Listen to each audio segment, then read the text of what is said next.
Welcome back, guys, for another Random Rant Wednesdays. This week, I'll be talking about CGI versus practical. I won't go too in depth on this. It's more comparing them or saying which one I think is better. So, the first major comparison I can do is the original The Thing versus The Thing prequel. Is it like, I don't think it's called Thing 2.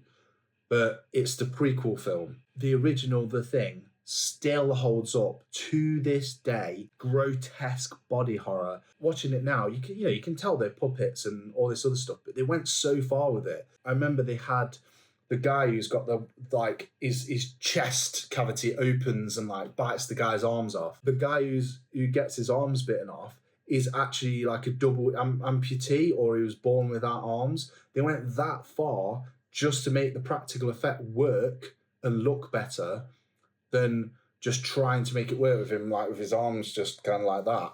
Amazing film. And the prequel doesn't hold up. I don't mind it. I will watch it. It can't compare because the CGI in it is decent. You can't do the same kind of things with practical as you can with CGI.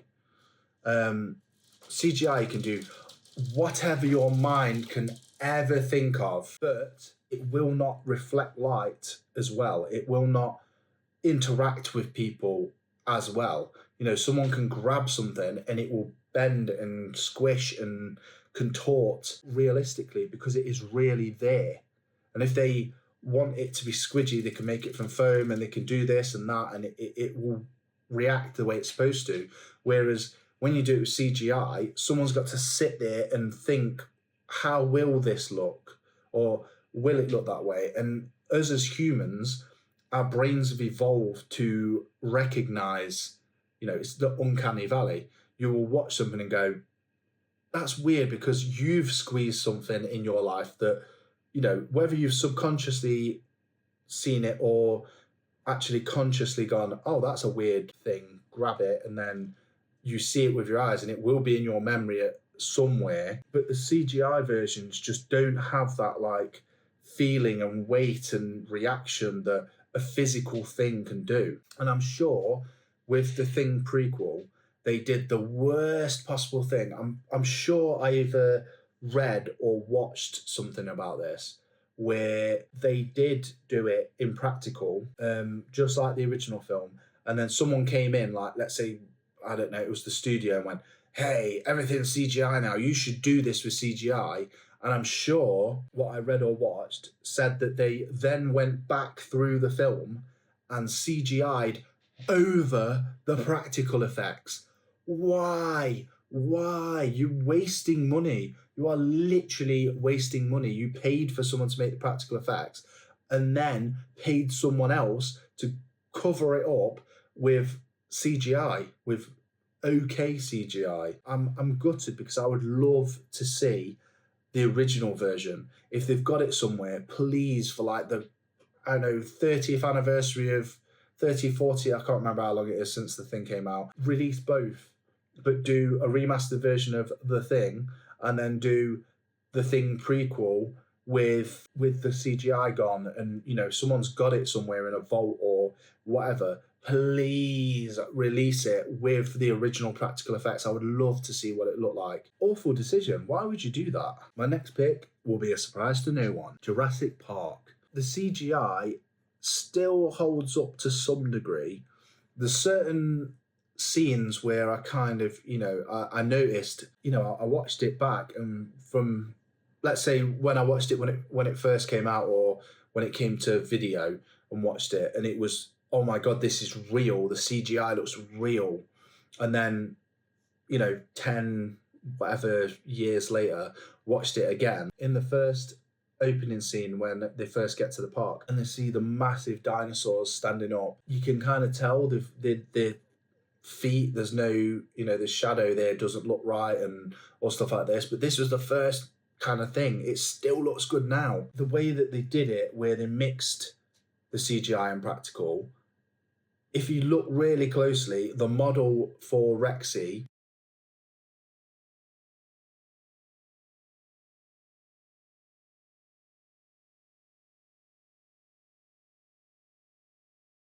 they had that, having the real physical dinosaurs there. They had the weight, they had the physicality of them being there. You can feel their presence. And there's the if they did CGI for everything like they do now with the modern ones that just don't hold up, because everything has to be CGI. They can't, God forbid they spend money on animatronics that they could use over multiple films. If they did the original Jurassic Park scene where Rexy slams through the Jeep and the kids are screaming, they're actually screaming because they are terrified, because it wasn't supposed to do that. It got wet and it was supposed to smash through a little bit and, rah. But instead it just slammed straight in because it malfunctioned. And you can, if you watch it back and rewind it and pause it, the Perspex glass actually snaps and they're holding and they're screaming because they're actually scared. And if that was CGI and there was just like a hydraulic press that just went boom and smacked it, and then, they just kind of grabbed the glass out, it wouldn't have that weight and that kind of feeling of, actual terror. Jurassic Park always it's the fact that it's, when did it come out, like the 1990, 1989, 1993 or something? It was around then. I was literally like barely even born. It gave me a massive love for dinosaurs because it felt real, which the animatronics were real. They were there. And I can only imagine working on the set and seeing, like this head of a raptor coming out, like out of some foliage or something, and it would, make you jump. It would actually scare you because it was so realistic. And these days it's been lost. The magic's been lost. Not only the writing isn't great on the newer Jurassic World films, the magic's gone because they don't even put animatronics in.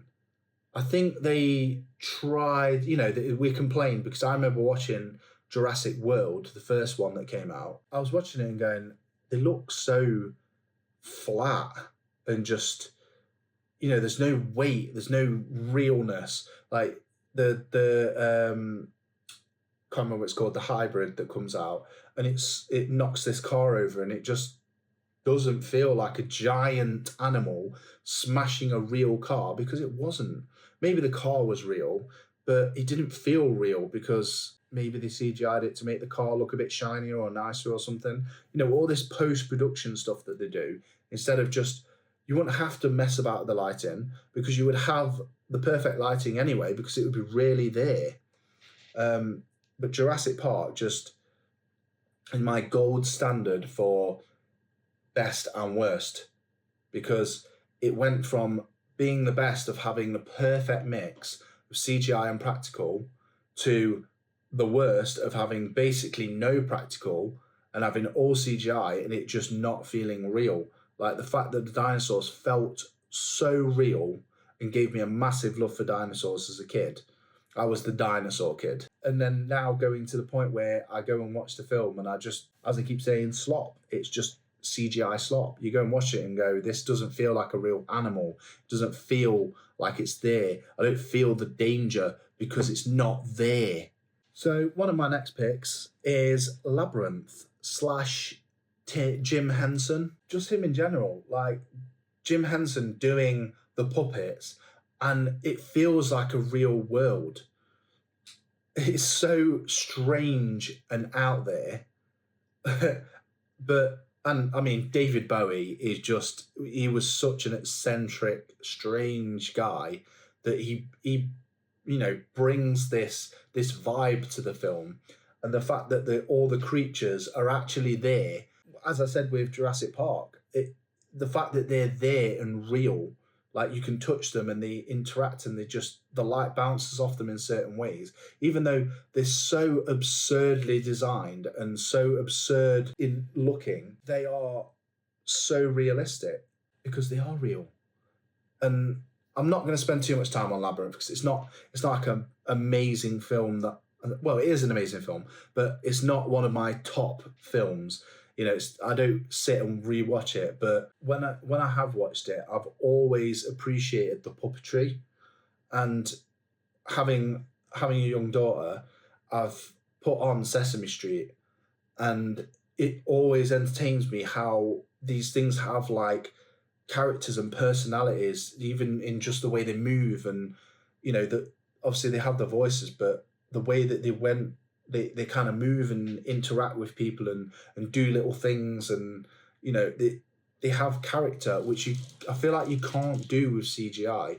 If they redid Labyrinth, like a full remake of the original Labyrinth, but did it all CGI, it would be so lifeless, because the fact that the sets are real, and the fact that all the little puppets are real, and even isn't there like is the worm? I'm sure it's the worm from Labyrinth. Oh, me? Nah, I'm just a worm.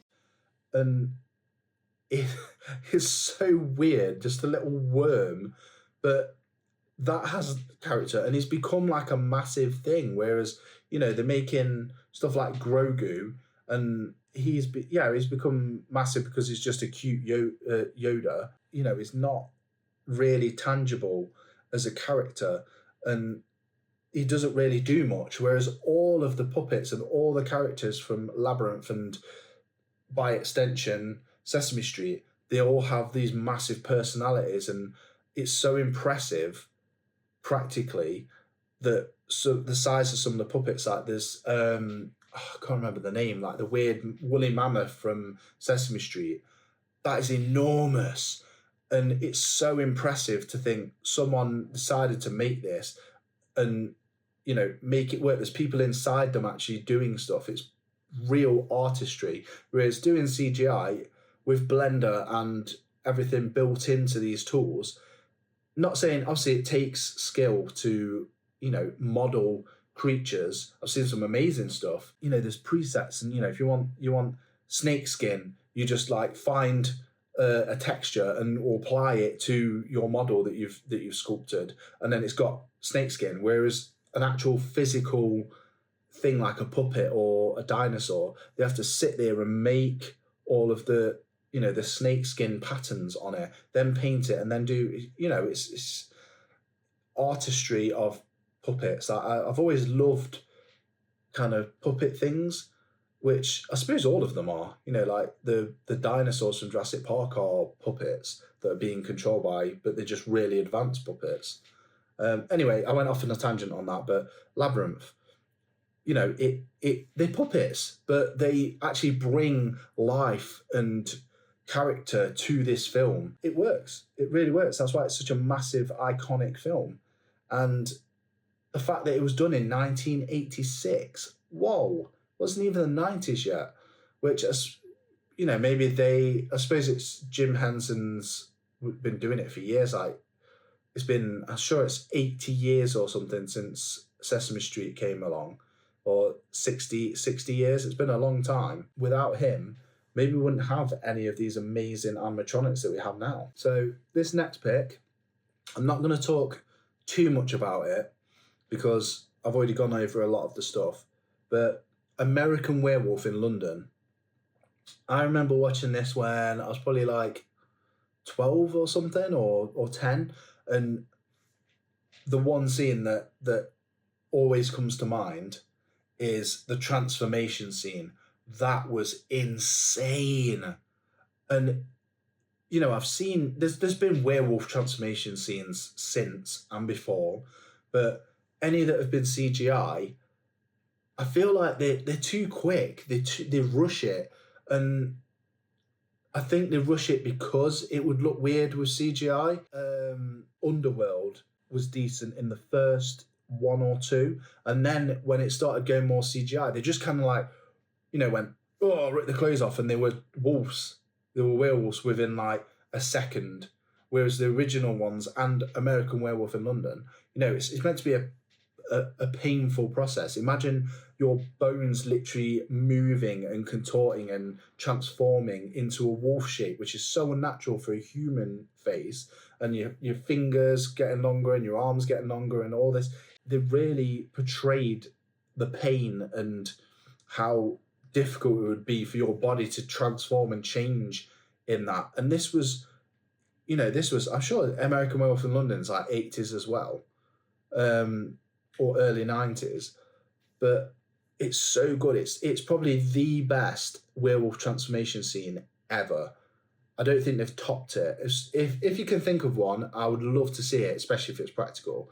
Put it in the comments. Let me know what is the best werewolf transformation scene in your opinion. So this is my opinion, but it's practical, and the CGI ones are so quick, and I feel like they don't take the time to show you the transformation, because it's just, oh, you know what a werewolf is. There you go. There you go. It's a werewolf now. On werewolves, another good one is Dog Soldiers. I'm sure that most of that is animatronics, and that's really good werewolves. It's just everything looks better if it's practical. That's there's fair enough. There's some things that would probably be so ridiculously complicated to even make exist, let alone make work and move and do all kinds of stuff, that CGI is more practical.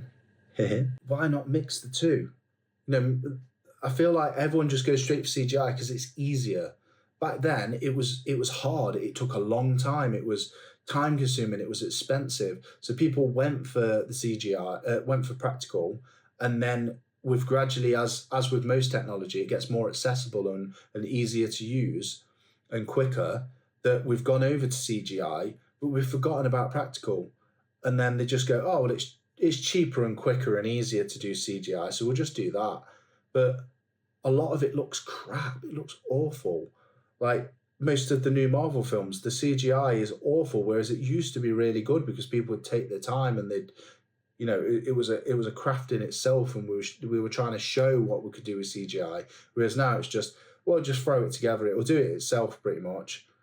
But, I'm hoping they eventually will get to the point where practical comes back and people go, well, no, I want something that looks real, or, there's filmmakers that will take the time and argue for practical. But then let me move on to the next pick, which goes in the complete opposite direction. Pacific Rim. I love this film. It's one of those that I've watched so many times. It must be 20, 30 times that I've watched this film.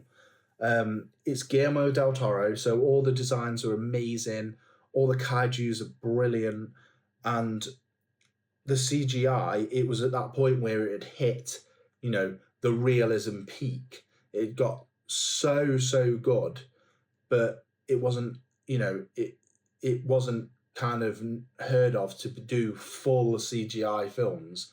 But I feel with Guillermo del Toro, he helped keep that grounded. And whatever they did, Pacific Rim 2 is crap. What a waste of time. It felt so lifeless and weightless. Whereas Pacific Rim, the original one, when you're watching it, you feel these enormous, giant, heavy machines.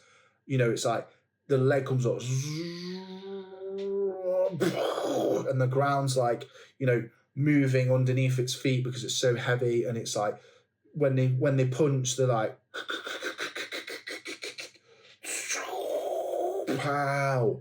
Whereas 2, they were like, just throwing punches around, like because they weighed nothing. They didn't take into account, or literally they already had the models, the CGI models for all of the, all the kaijus, all of the robots. Literally all they needed to do was just, they spend more time on the film itself, making the story good, and spend time making sure it lived up to the first film. If they made a third film, I'd love it if Guillermo del Toro came back, but he was very strict and made a good story and made sure it had weight, because everything felt like it was heavy, big, massive things clashing into each other and fighting, and it felt chaotic and energetic, but still slow and heavy and weighty. And I feel that is the main reason that the second one failed, because it didn't feel real. And this is my argument for CGI. It can be very real.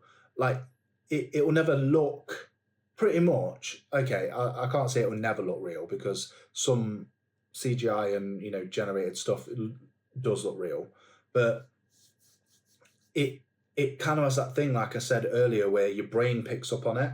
And if something's literally like, this 50-foot massive machine is breakdancing on the floor and like doing backflips and, punching a million times, it doesn't feel realistic because it's trying to look photorealistic, but then it's not acting photorealistic. And you can feel it, you notice it, your brain takes it on. So Pacific Rim, number 1, incredible.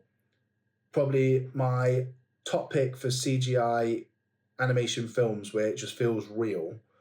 And then Pacific Rim 2, probably one of the worst that doesn't feel real, even though the graphics are just as good. So, what would you pick as your top CGI film and your top practical film?